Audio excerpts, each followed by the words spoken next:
Bonjour, bonsoir. Na écoutami na bisika o bozali. Ngai komona nga Mireille Mamonekene. Nazali moko ya kati ya solidarité nga 13, nazali bongo trésorière.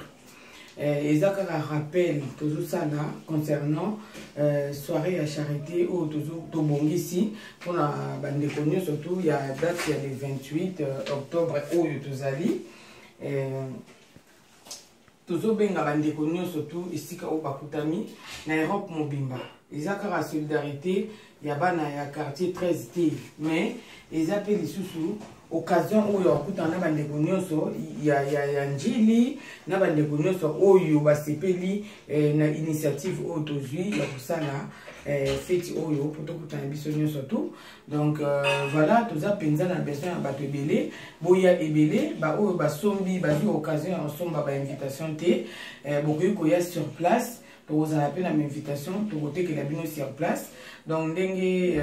moko abiso Flori Mamengi porte-parole na biso ya solidarité nga très autre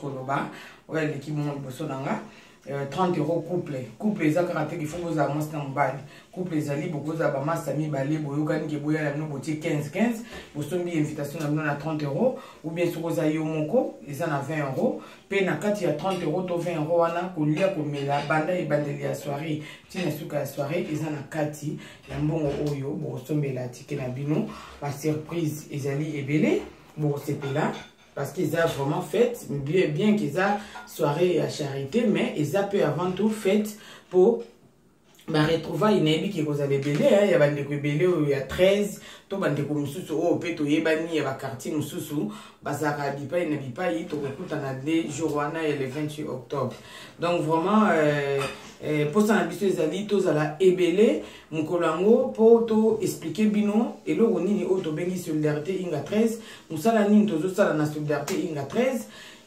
boyoka pour ça na biso pe ba besoin na biso surtout et vous avez mon colongo to kuta na biso nous poto solo là peto fêter et tout ça et ça la biso bien na bino na biso donc voilà nga naza Mireille Mamonekene nene na tshikolo ba trésorière ya groupe donc vraiment tout ça na besoin na bino boya belé porte za ko fonga mapana bino surtout mon colongo na yebi ki ezala kitoko to ko sepela elongo donc bien penda donc vous allez penda donc ici que bien makasi quoi. Donc, bah, surprise, vous allez belé. Tout ça, après, on a bino, boya et belé. Donc, voilà. Merci beaucoup.